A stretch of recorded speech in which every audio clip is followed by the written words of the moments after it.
Hey guys, happy Monday. Hope you guys are doing good. It's taken me a little while to do this video. I've been praying a lot about whether to do it. I've had a lot of thoughts and stuff going on in my head, and there's been a couple times that I've went to do this and just felt the check to stop and not. But I really feel released today to do this. Yesterday I heard a message by Pastor Mark Parsons at Family Harvest Central, and for me it was really confirmation. And so I'm just set up in my truck. I'm gonna do it here because it's the best way to do it. So sorry if the camera moves to try to prop it up, but basically, as most of you know, I was up in Michigan. Now it was going on almost 2 weeks ago doing disaster relief, and it was from the flooding, from the dams that broke, and being up there. That in itself, like I mentioned before, you would never expect flooding like that to happen in Michigan. So I'm up there doing disaster relief, and also we've got this quarantine going on. All of us have been affected by it, but especially Michigan. Michigan had some more stricter guidelines, and actually still had a lot of stuff shut down. And so that was very, very real while I was up there. Just a lot of frustration, a lot of irritation with this whole quarantine and the lockdown that was taking place up there. And then while I was up there, especially the first 2 days, I'd be working in the community, and I'd come home, get ready for bed, and I'd check my phone and be looking at the news, and just seeing all that was going on in the world, all the protesting and rioting. But then it was more than that. I'm seeing businesses being destroyed. I'm seeing people being killed, business owners defending their businesses and being killed. I'm seeing police officers being killed, cities being burned, just total chaos. And so, there were a lot of emotions at the time. To be honest with you, I had after those first 2 days, I had to stop watching the news and the media, get off social media for the most part, because I found myself getting really frustrated and upset with a lot of things that I was seeing going on. And so there were a lot of emotions there. It was real. And even at the time, I remember saying, like, who would have ever thought that you would see this going on in America?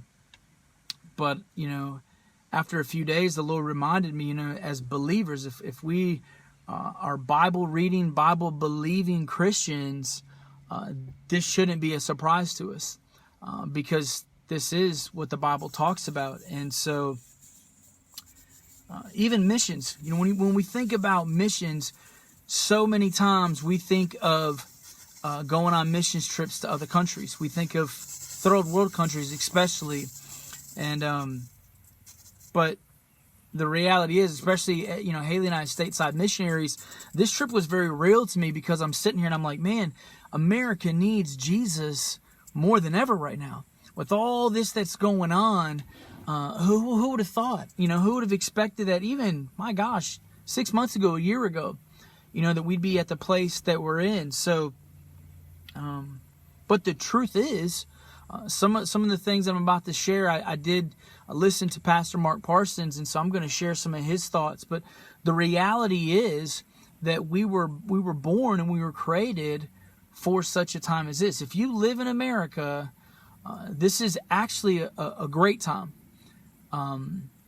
There's a lot going on and it's chaotic, but it's also the harvest is ripe. This is a really, really good time as a believer to be in America. So the verse that I kept coming back to, it's actually what Pastor Mark shared yesterday. It's what he built his message on.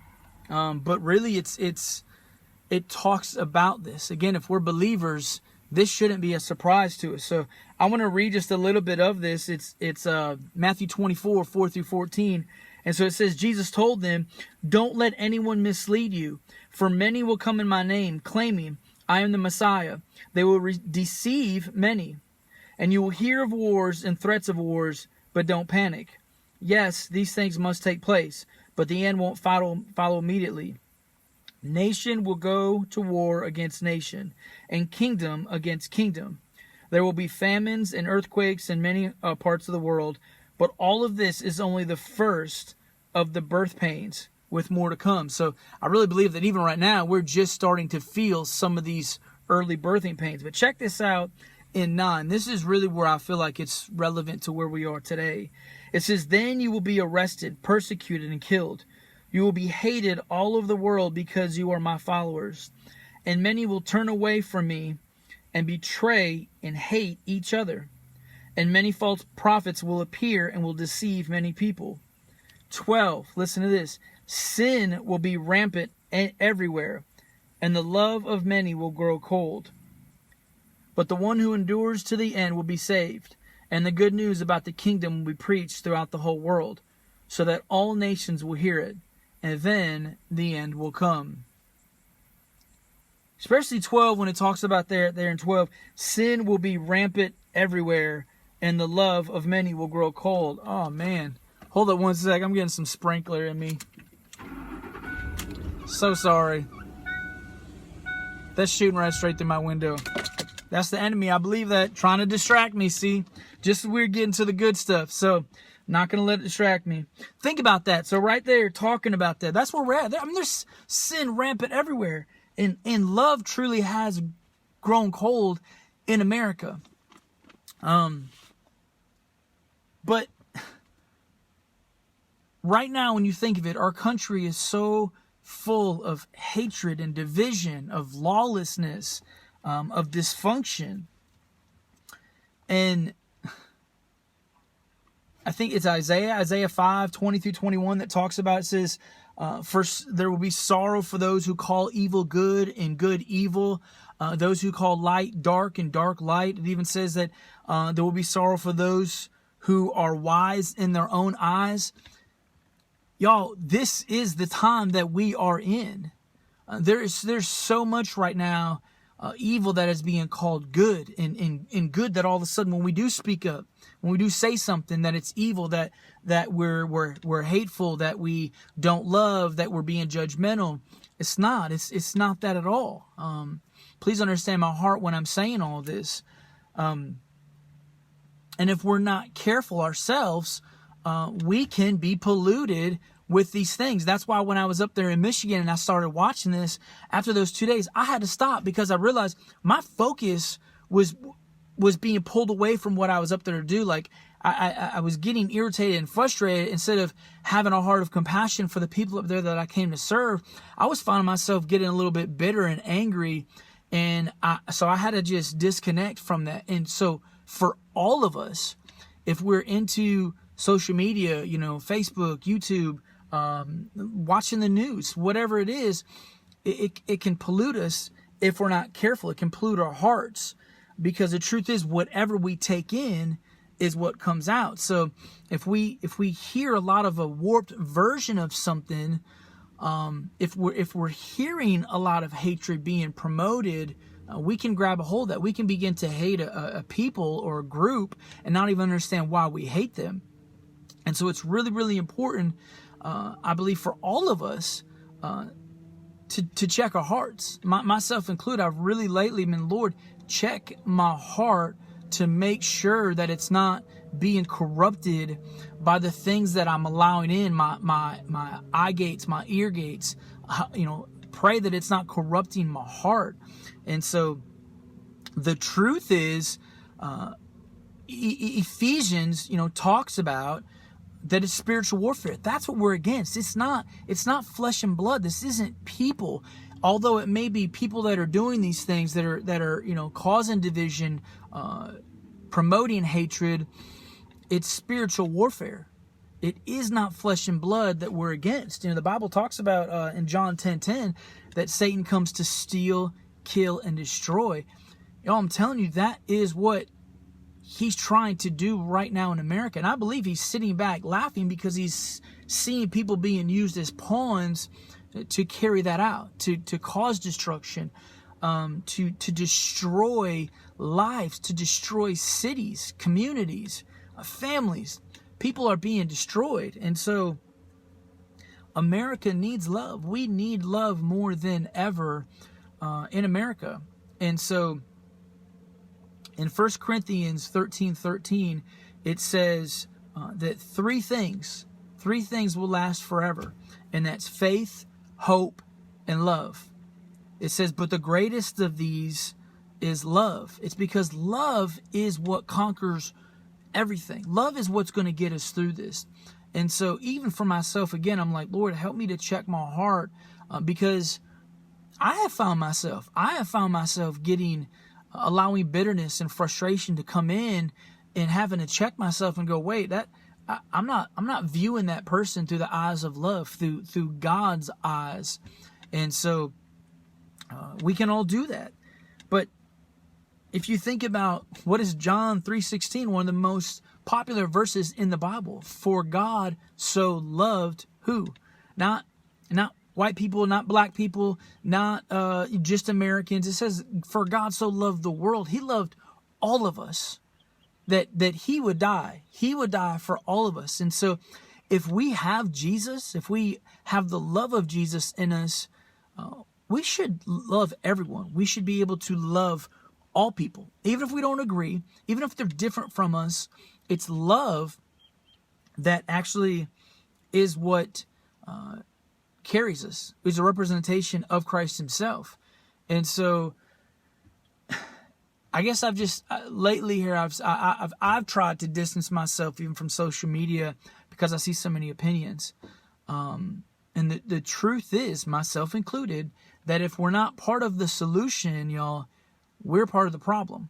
If we're just going to be negative and stir the pot and feed these things, we're part of the problem. We have to be part of the solution. And so we need to take a stand. We need to take a stand in love. And when I say that, I'm not saying to be a keyboard warrior, to get into battles and arguments and discussions with people on social media, or try to have a platform where you look intelligent or smarter than somebody else. Absolutely not. It's by being that example.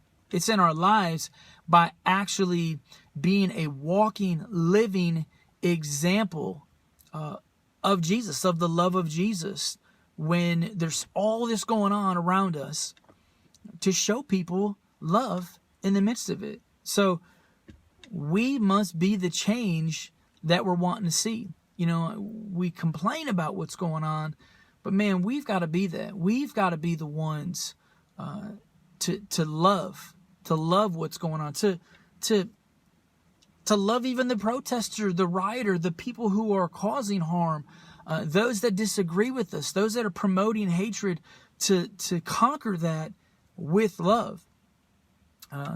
John 13:35 says, your love for one another will prove to the world that you are my disciples. It's our love. And this is the time. With all this going on, we can either get on board with what everybody else is doing, with what the world is doing, and we can bicker and argue and fight, or we can walk in love. And it's that when someone's like, wait, time out, I just disrespected you, and you didn't retaliate. You didn't come back at me. You didn't get aggressive. Those are the things where people are like, you know what? There's something different about you. Why would you not come back like this? Or they have an expectation that we're going to, because everybody else is acting that way. And so by us acting in love, it says that people will see us as disciples of Jesus by our love. And so it's that reminder. I think for all of us, let's just take a time out. Let's take a deep breath, and let's have a heart check. All of us in America, in this country right now, let's just step back for a minute and check our hearts. Where are we at with all this? Are we part of the problem, or are we going to be part of the solution? And so I pray that we gain a heavenly perspective of what is going on, that it's not about races, that it's not about political views and sides, that the things that are going on right now in America, this is spiritual warfare. And so, and on top of that we begin to see people the way God sees them, that we love people despite our differences, despite what they may be doing, even when we don't agree with it, that we would see them, and that when we respond in love.